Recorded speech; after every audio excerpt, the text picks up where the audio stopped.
Folks, we have an action-packed hunt today chasing big bulls in southern Colorado. We're going to be hunting with Dan Burzon. And Dan is an experienced archer. He's traveled all around the country chasing animals. But on this hunt, he's going to match his skill level against big rutting bulls up close and personal. And he's teaming up with none other master guide Bob Daugherty on the beautiful Vermejo Park Ranch. Now, as bow hunters, you're going to learn a lot from this. You're going to see a lot of bulls come in tight. You're going to see how they react to the hunter, to the call. So sit back and enjoy. Let's get started.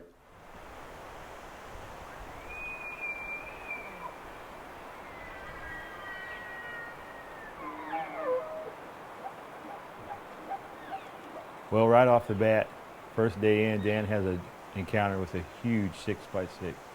A monster 350 bull, had our hearts all pounding.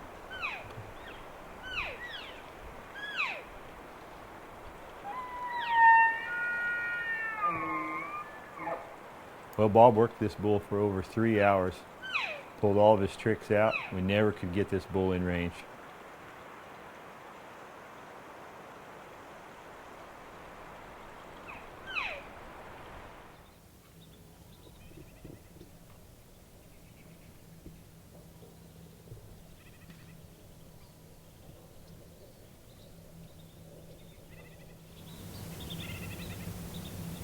This is a very nice bull, but after his encounter with that monster 6x6 last night, Dan decides to pass this one up.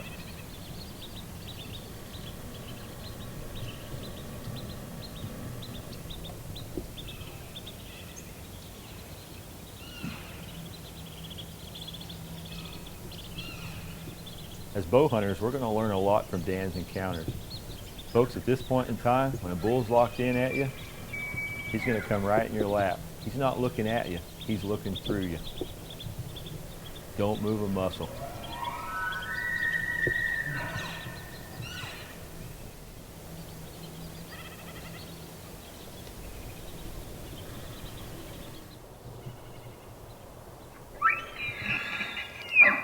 This bull was in love. Bob only made a few cow calls, and he came right to our location.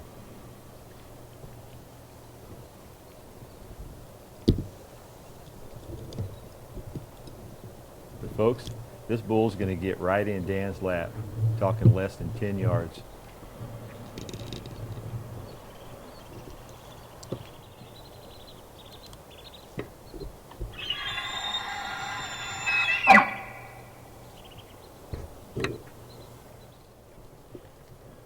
Watch this bull hit Dan's scent line.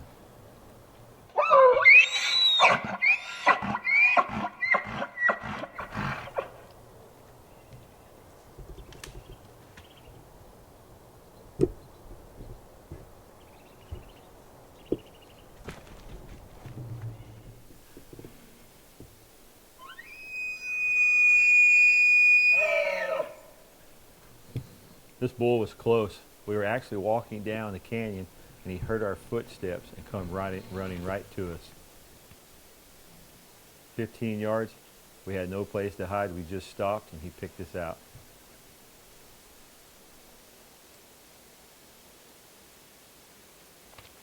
Man, that was a nice bull.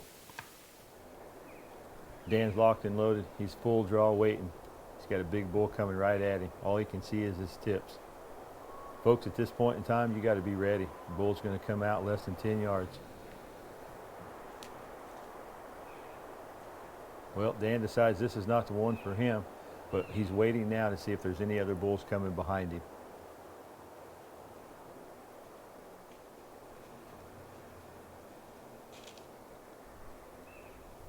And then he decides there's no more coming, he lets down.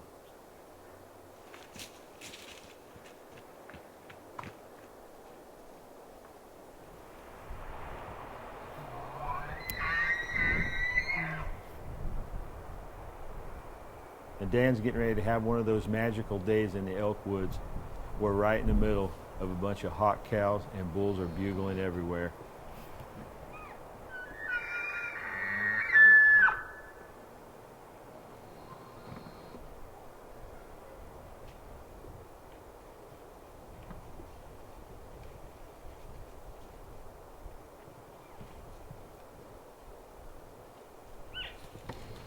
The herd bull comes up, spots another bull, and man, he's right after him.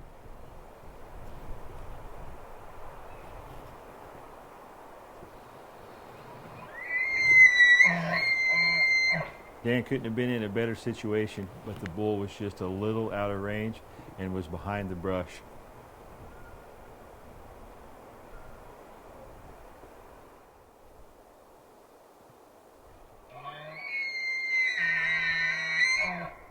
Well, here comes another hot cow and a big herd bull right on her tail.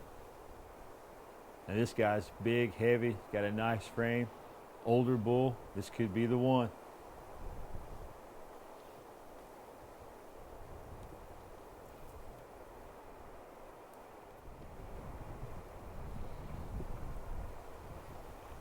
Well, this bull passed just outside of Dan's range. But folks, what you can learn from this is how they pinpoint calling.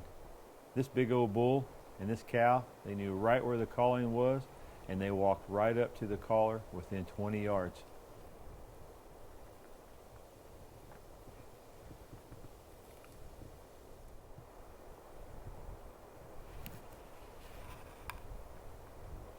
They caught their wind and out of there they went.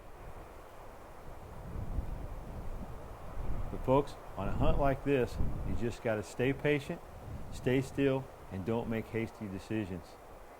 Because this bull, he's fixing to walk right by Dan.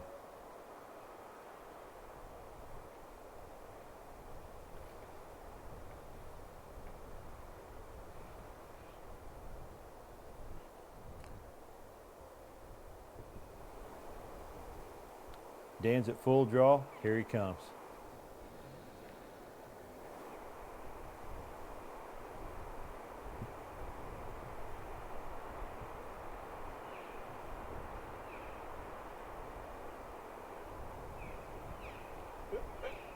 Woo! Shot right under him. Woo! Woo! Yow! Man, that's a big old bull.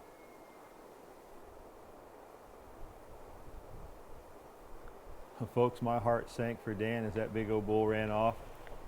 And I know Dan, he was bummed.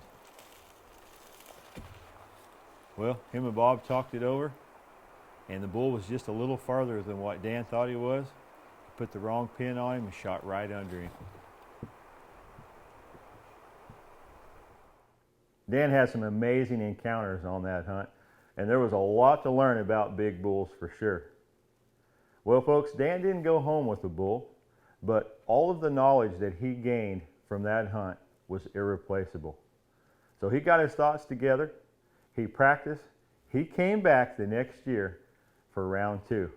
Now, folks, this time he's teaming up with a good friend of mine, Steve Fernandez, aka known as Hollywood. So let's see how they do in the field.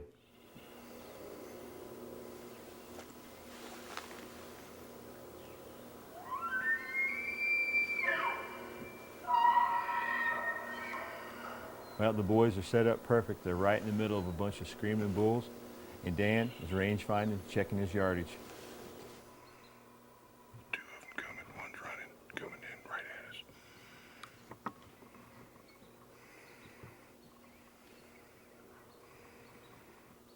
us. Hollywood's in the background doing his magic. He puts these bulls right in front of Dan.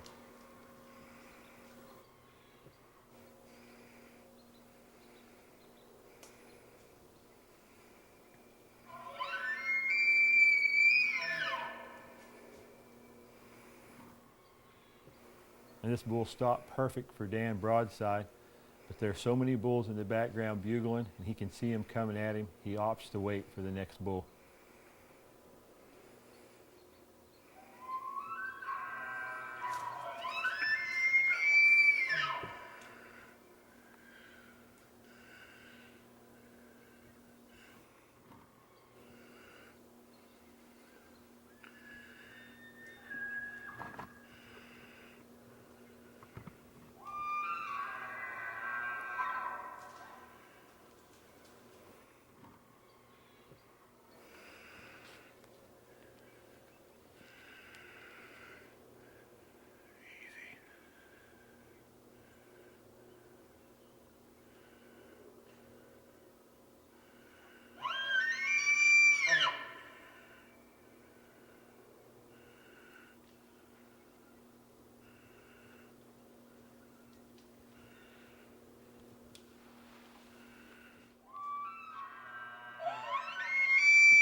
Folks, at this point in time, you need to reload and be ready for a second shot.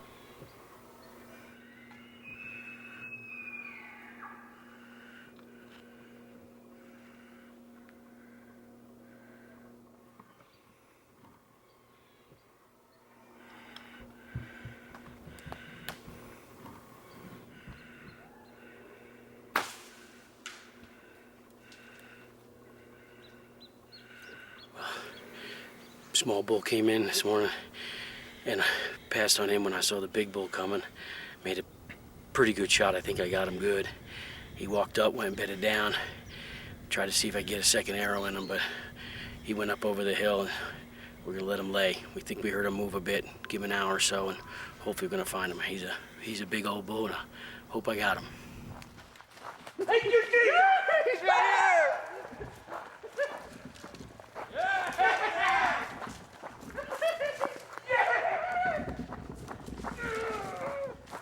Oh, baby!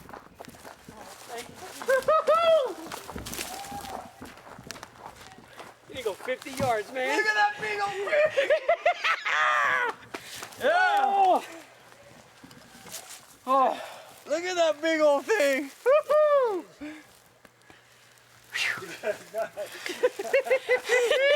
Dad, look at that! Go! Look at that hog, man! Go! That's the biggest bull ever killed on here. Well, this morning, Dan and Mike and I, we were up on the hillside and it was dark and we did a locate bugle. This bull answered and a couple others, and we made a setup on him. Wind was perfect and we called this bull right in and Dan smoked him. That little one came in, the bigger one came after him, and that was the one. It made my life. The extra there.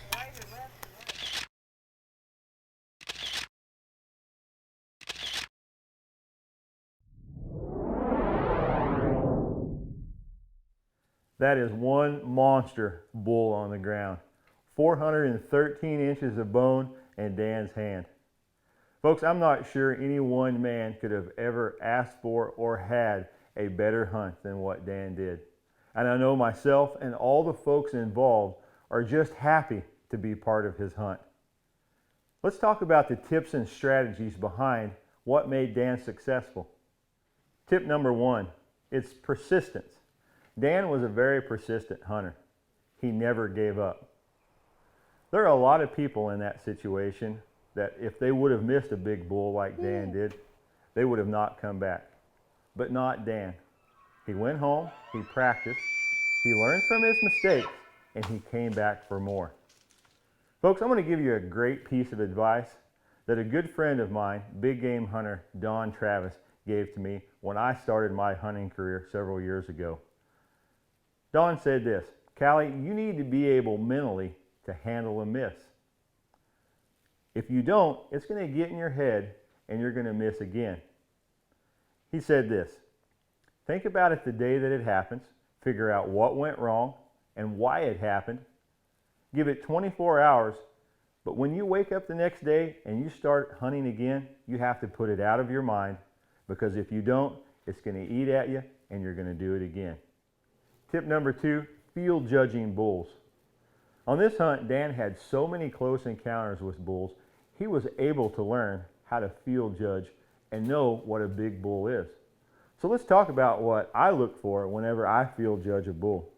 The first thing I look for, folks, is how long that beam is, how far it comes back down his back.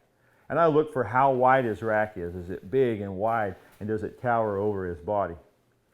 But one of the first things I try to find is that big fork on the back of his beam. If that bull is a 6x6 and what we call the G5 is over 5 or 6 inches long, you better look him over, because he's probably a pretty good bull. Now let's talk about the swagger of an elk. And a lot of times this is how I tell the age of a bull.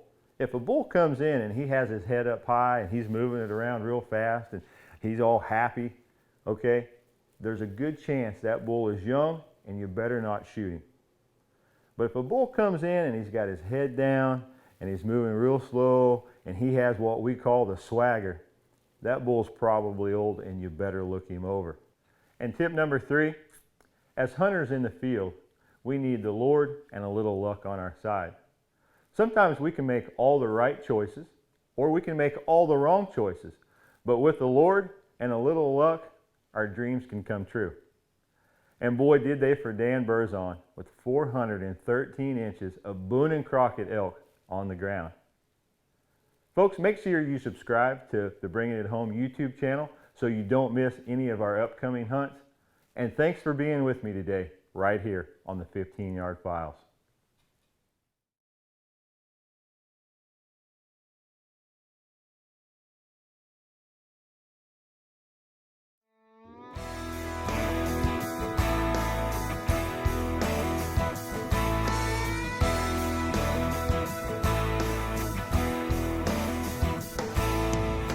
In the woods where you can't see the forest for all the cottonwood trees, my little humble abode sits back in a hole where nothing don't bother me. And in the spring of the year when the big birds strut, you can bet I'm gonna call. I'll be hunting tom turkeys and eating deer jerky that we killed back in the fall. I got a blonde-haired, green-eyed beauty queen. She knows how to treat me right. And she's been known to hunt the rut till she's got one in her sights. We got a big old red truck with 4 doors and 4-wheel drive to haul one out. And she'll hang him up and skin him and fry him in the kitchen and hang up another Hazel Creek mount. Bringing it home.